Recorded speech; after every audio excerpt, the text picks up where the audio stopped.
ఒకనాడు తెలుగు వాళ్ళంటే మదరాసీలని పిలుస్తున్న సందర్భంలో తెలుగు వారి ఆత్మ గౌరవాన్ని ప్రపంచానికే చాటి చెప్పిన గొప్ప నాయకుడు నందమూరి తారక రామారావు గారని ఈ వేదిక మీద నుంచి సగర్వంగా నేను తెలియజేస్తున్నా. అదే కాదు, ఆనాడు పేదవాడికి పట్టెడన్నం పెట్టాలి, పేదవాడి కడుపు నింపాలి, పేదవాడి కళ్ళల్లో ఆనందం చూడాలి అని ఆనాడు 2 రూపాయలకే కిలో బియ్యం పథకాన్ని ప్రవేశపెట్టి ప్రతి పేదవాడికి తెల్లన్నం తినే అవకాశం ఆనాడు పెద్దలు తారక రామారావు గారు అవకాశం ఇచ్చారు.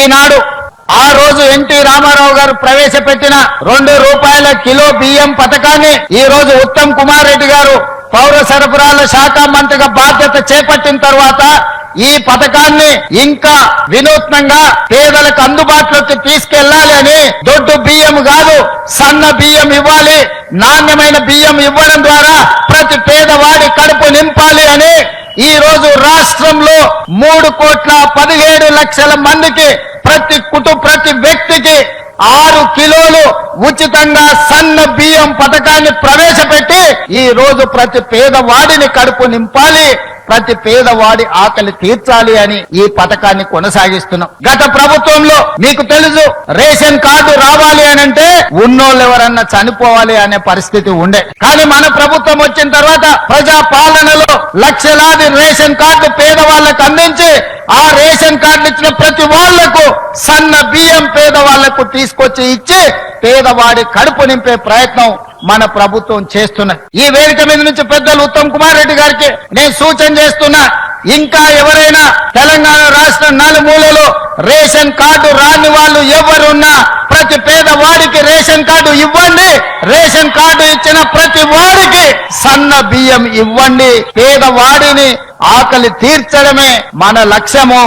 ఇదే నందమూరి తారక రామారావు గారికి ఘనమైన నివాళి అని నేను ఈ సందర్భంగా చెప్తున్నా. అదే విధంగా మిత్రులారా, ఈ తెలంగాణ రాష్ట్రంలో నందమూరి తారక రామారావు గారికి అభిమానులు ఉన్నారు, నారా చంద్రబాబు నాయుడు గారికి సహచరులు అనుచరులు ఉన్నారు. వాళ్ళందరికీ నా విజ్ఞప్తి ఒక్కటే, ఈ తెలంగాణ రాష్ట్రంలో తెలుగుదేశం ఉండొద్దని కక్ష గట్టి ఆ పార్టీ నాయకత్వాన్ని దెబ్బతీసిన చంద్రశేఖరరావును బీఆర్ఎస్ లో సమూలంగా 100 మీటర్ల గోతి తీసి పార్టీ పెట్టినప్పుడే బీఆర్ఎస్ వాళ్ళు గద్దెలు దిగాలి, ఊర్లలో బీఆర్ఎస్ దిమ్మలు కూలాలి.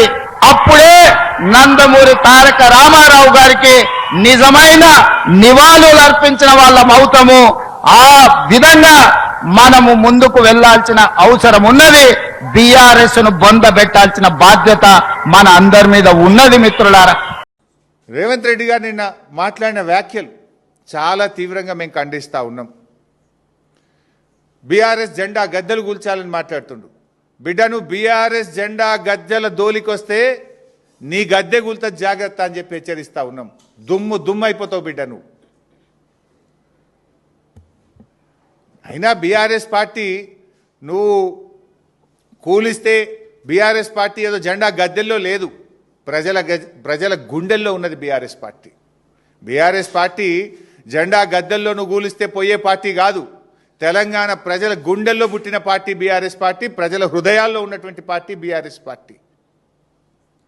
ఈ హౌలా మాటలు బంద్ చేయి, పిచ్చి పిచ్చి మాటలు బంద్ చేయి, 6 గ్యారంటీల మీద దృష్టి పెట్టు. నిన్న కేబినెట్